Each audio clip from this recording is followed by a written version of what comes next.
नमस्कार साथियों, कैसे हैं आप सब। आज मैं क्लास 12th का केमिस्ट्री अध्याय से सॉलिड स्टेट चैप्टर को शुरू करने जा रहा हूं।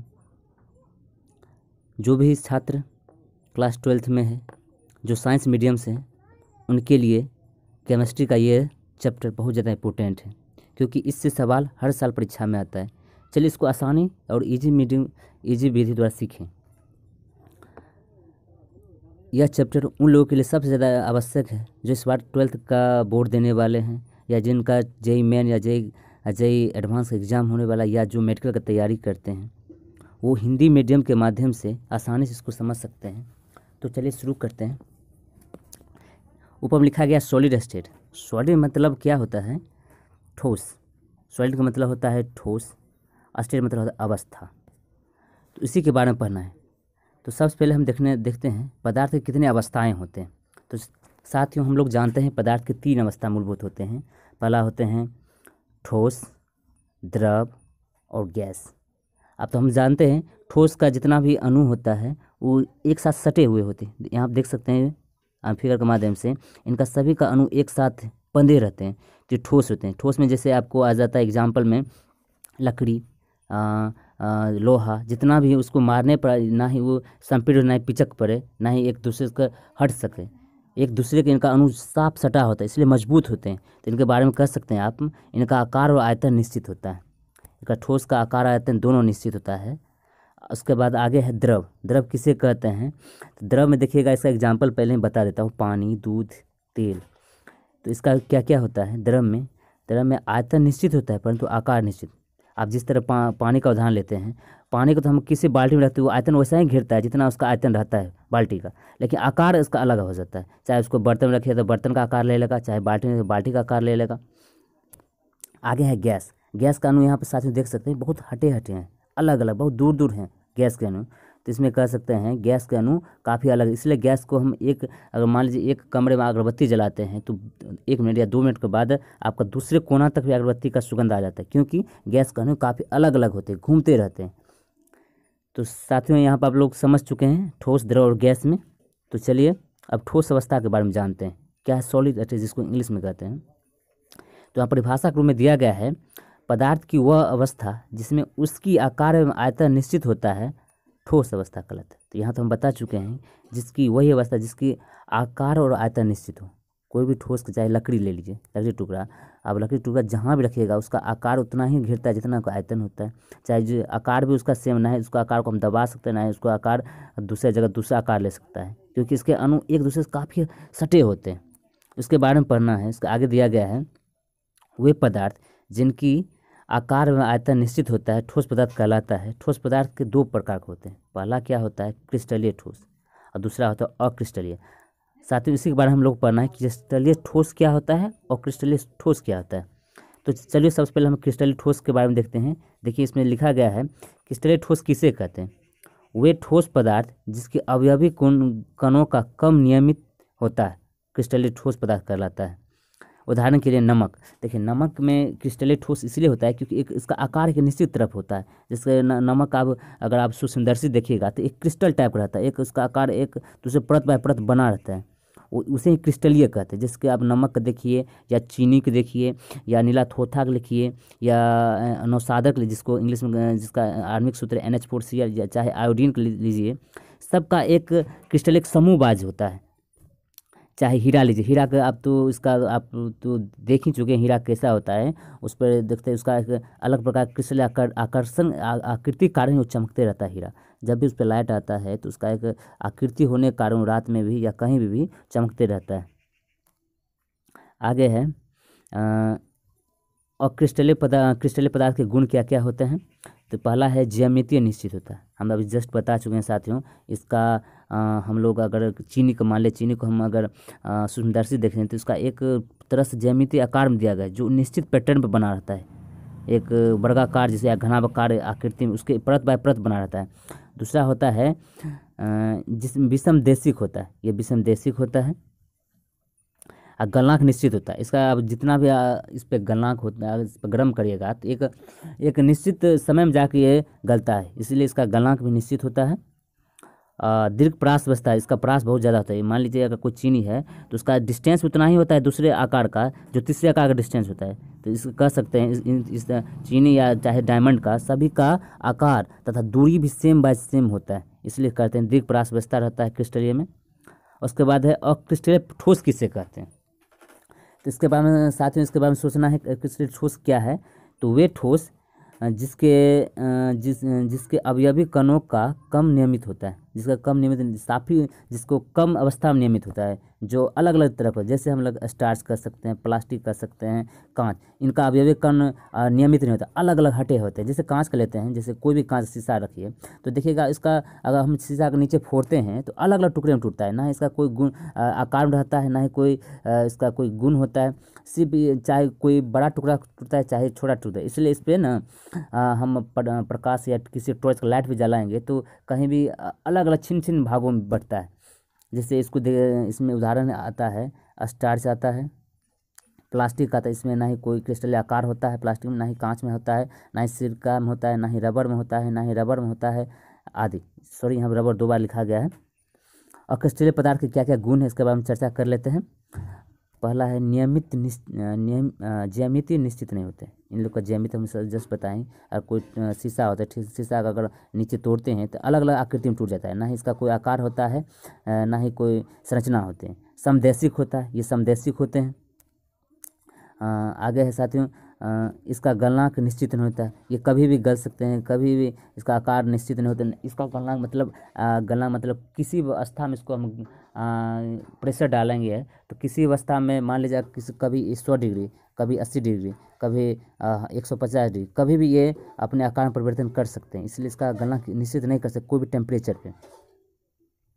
आगे साथियों हम जान चुके हैं किसको क्रिस्टलीय कहते हैं और किसको अक्रिस्टलीय कहते हैं। इसके बारे में कुछ भी प्रॉब्लम हो तो आप कमेंट सेक्शन में लिख सकते हैं, वहाँ से आपको आपका समाधान किया जाएगा। आगे है सबसे मेन चैप्टर आता है बंद संकुलन क्रिस्टल, जिसको कहते हैं क्लोज पैकिंग क्रिस्टल। ये एग्जाम बार बार आता है ऐप में, जिसको कहते हैं क्लोज पैकिंग किसे कहते हैं या बंद संकुलन क्रिस्टल किसे कहते हैं, इसको परिभाषा लिखा जाता है, उसके बारे में कहता है लिखने के लिए।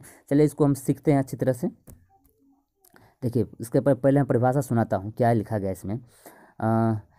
क्रिस्टल में बंद संकुलन एक क्रिस्टल जालक में उनके घटक कणों, परमाणु और अणुओं और आयनों की त्रिविम में निश्चित व्यवस्था को बंद संकुलन कहते हैं। बंद संकुलन कहते हैं सभी क्रिस्टल का एक अलग आकार के कारण सभी एक आकार से जुड़े होते हैं। जहाँ पर आप कोई चित्र के माध्यम से दिखाएं, ये बंद संकुलन का उदाहरण है। यहाँ पर देख सकते हैं सभी अणु है एक दूसरे से सटे होते हैं और इनका आकार भी सेम। यहाँ पर देख सकते हैं हम हाथ से बना हुआ फिगर, इसलिए आकार कुछ किसी का बड़ा किसी का छोटा है, लेकिन आप जब भी इसका 3D चित्र देखिएगा तो सभी का आकार निश्चित होता है, सभी समान दूरी पर रहते हैं और सभी एक दूसरे से जुड़े होते हैं। यहाँ पर देख सकते हैं सभी परमाणु एक दूसरे अणु से जुड़े होते हैं एक दूसरे को। इसका समय कोऑर्डिनेशन नंबर कैसे निकालें इसके बारे में चर्चा करें। कोऑर्डिनेशन यहाँ से हमको देखना है, इस अणु को हमको लेना है परमाणु को, और इसके पड़ोसी देखना कितने पड़ोसी से जुड़ा है, 1 2 3 4, तो इसलिए कह सकते हैं इसको 4 समन्वय से कोऑर्डिनेशन नंबर 4 कह सकते हैं। तो उसके बाद आता है इसमें देखते हैं इसमें इस आकृति में जिसको कहते हैं हेक्सागोनल। हेक्सागोनल में यहाँ इसको पकड़ना है और यहाँ से चित्र लेना 1 2 3 4, यहाँ चित्र कितना बन रहा है 6, तो इसको कह सकते हैं समन्वय संख्या 6 कह सकते हैं। इसको नाम से इसका जितना चित्र हुआ है इसका 6 है गुण अणु, तो इसको लिख सकते हैं हेक्सागोनल। इसको कहा जाता है HCP हेक्सागोनल। तो इसको साथ ही इसको याद रखना है, हेक्सागोनल को HCP कहा जाता है। इसका कोऑर्डिनेशन नंबर होता है 6। उसके बाद आगे है classification of close packing crystal. तो उसके बाद बांटना है क्लोज पैकिंग क्रिस्टल कितने भाग बढ़ता है। सबसे पहले हम यहाँ पर ग्राफ के चित्र के माध्यम से दिखा रहा हूँ। तो सबसे पहले यहाँ पे देखना है क्लोज पैकिंग इन 2 डायमेंशन में है, क्लोज पैकिंग 3 डायमेंशन में। जो 3 डायमेंशन में बनता है उसको अलग रखा गया है, जो क्लोज पैकिंग 2 डायमेंशन में रखा है उसको अलग रखा गया है। आगे है स्क्वायर ऑफ क्लोज पैकिंग, और उसके बाद बंद वर्ग बिंदु संकुलन इसमें आता है जिसको कहते हैं SCP। उसके बाद है षष्ठ कोणीय बंद जिसको कहते हैं SCP। उसके बाद इसमें आता है हेक्सागोनल क्लोज पैकिंग SCP इसमें आता है 3D में। उसके बाद आगे है इसमें आता है क्यूबिक क्लोज पैकिंग, इसमें आता है क्यूबिक क्लोज पैकिंग। तो इसके बारे में सबसे पहले समझना है। तो उसको सबसे पहले देखना है वर्ग संकुलन, जिसको कहते हैं वर्ग संकुलन क्या है। तो यहाँ पर साथियों देख सकते हैं एक चित्र के माध्यम से बताया गया है, और इस वन को पकड़ना है और चारों तरफ उसका देखना है 1 2 3 4, ये वर्ग में बन चुका है, इसका कोऑर्डिनेशन नंबर 4 हो जाएगा। और पैकिंग इफिशिएंसी आपको याद रखना है साथियों, पैकिंग इफिशिएंसी इसका होता है SCP का 52.4, इसको आपको याद रखना है, 52.4 होता है पैकिंग इफिशिएंसी किसका, तो वर्ग संकुलन आकृति का। उसके बाद षष्ठकोणीय वर्ग में आता है, षष्ठकोणीय का कोऑर्डिनेशन 6 होता है और उसका पैकिंग इफिशिएंसी होता है 60.4।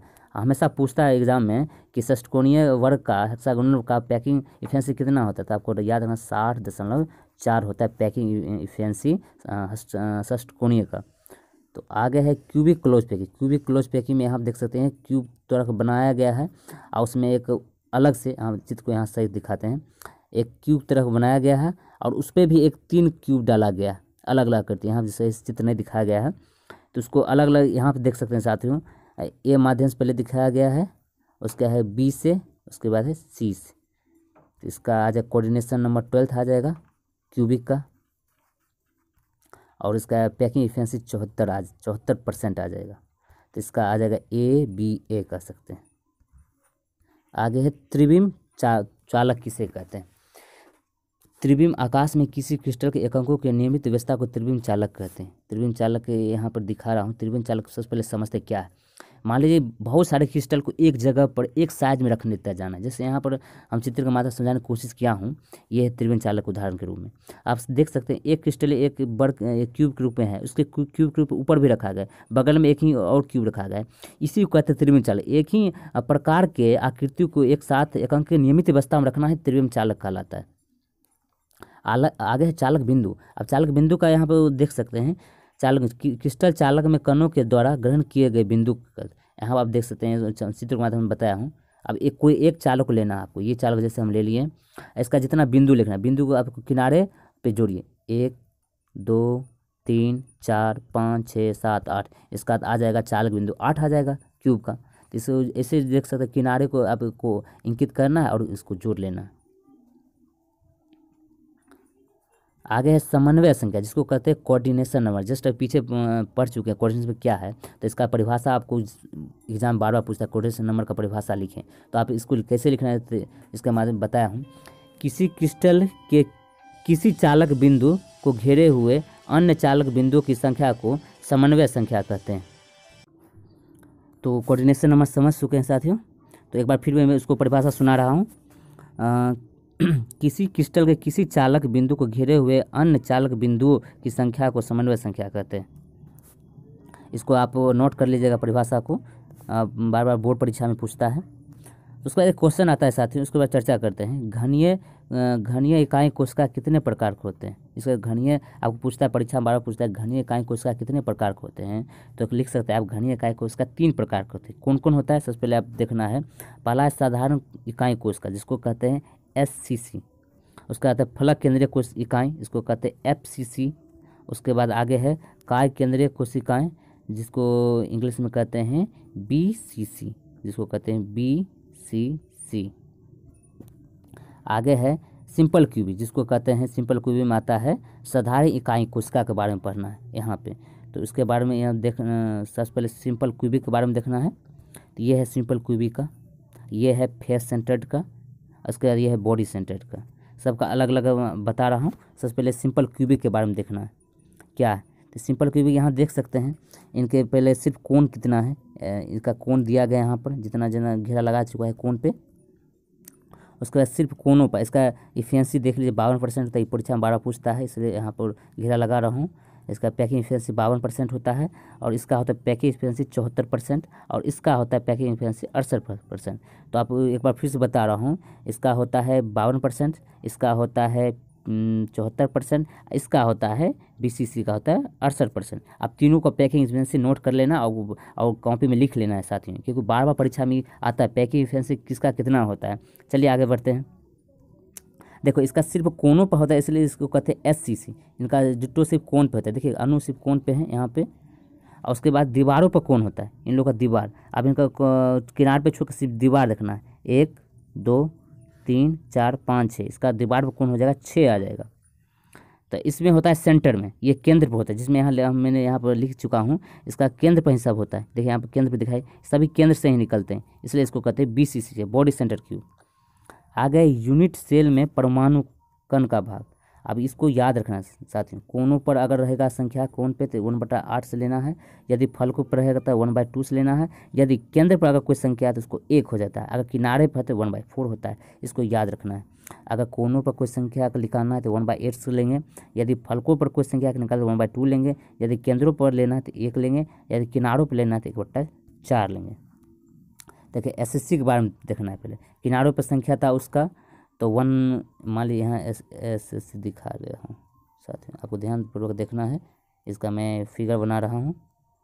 अब देखिए 1 2 3 4 5 6 7 8, तो 8 संख्या थी इसलिए लिखना है 1/8 गुने 8, 8 से 8 कट गया, कितना बचता है साथियों, 1 बचता है, तो यहाँ 1 आंसर आ जाएगा। उसके बाद FCC में परमाणु की संख्या कितना है, तो इसके बाद 8 कोना आ जाता है इसमें, और 6 फलक, 6 फलक अभी जस्ट अभी बताया हूँ साथियों कैसे आता है, तो यहाँ देख सकते हैं FCC में यहाँ पे। अब देखिए इसका 8 किनारा आ जाएगा, और इसका बॉडी सेंटर जितना 6 आता है उसके जोड़ना है, और यहाँ निकाल दिया गया। देखते हैं साथियों, देखिए इसमें 8 गुण, इसमें साथियों लेते हैं, यहाँ पर मैं हल कर देता हूँ, 8 गुने 1/8 प्लस 6 गुने 1/2, ये कट जाएगा, द्वितीय 6 आ जाएगा, 8 से 8 कट जाएगा, इसलिए 1 अब प्लस 3 कितना होगा, 4 हो जाएगा, इससे यहाँ पर 4 यहाँ पर हो जाएगा। उसके बाद BCC इसी तरह निकालना है आपको, परमाणु संख्या आप साथ ही खुद से निकाल कर देखिएगा, आपको अगर 2 आता है तो आप सही डायरेक्शन में जा रहे हैं।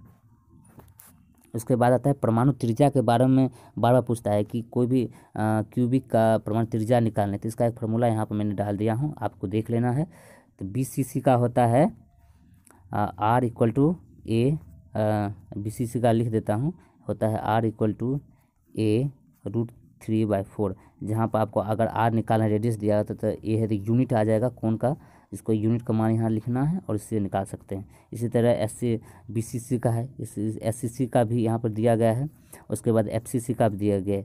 SCC का भी ऐसे निकाल सकते हैं, यहाँ पर कोण का मान लिखना है एक जगह और 2 से भाग देना है। इसी तरह R से लिख सकते हैं, यहाँ पर एक मान देना है और 2/√2 से भाग दे देना, इससे आपको निकल जाएगा। साथियों ये वीडियो आपको कैसा लगा, मैंने इसको पूरी तरह से समझाने की कोशिश किया हूँ। अगर आप किसी को कुछ डाउट है तो आप कमेंट सेक्शन में लिख सकते हैं, या इसका अगर PDF लेना चाहते हैं तो आप कमेंट सेक्शन में लिख सकते हैं, तो मैं आप उनको PDF डाल दूंगा। इसका आगे क्वेश्चन आंसर मैं बताने जा रहा हूँ, कैसे कैसे पे क्वेश्चन आता है अगले वीडियो में। तब तक के लिए आप इस चैनल पर नए हैं तो इसको सब्सक्राइब करिए, शेयर कीजिए, तथा अधिक से अधिक दोस्तों को दिखाइए, क्योंकि उनको भला हो जाए जो 12th में है, जिनका इस बार बोर्ड होने वाला है। तो चलिए मिलते हैं अगले वीडियो में, नमस्कार।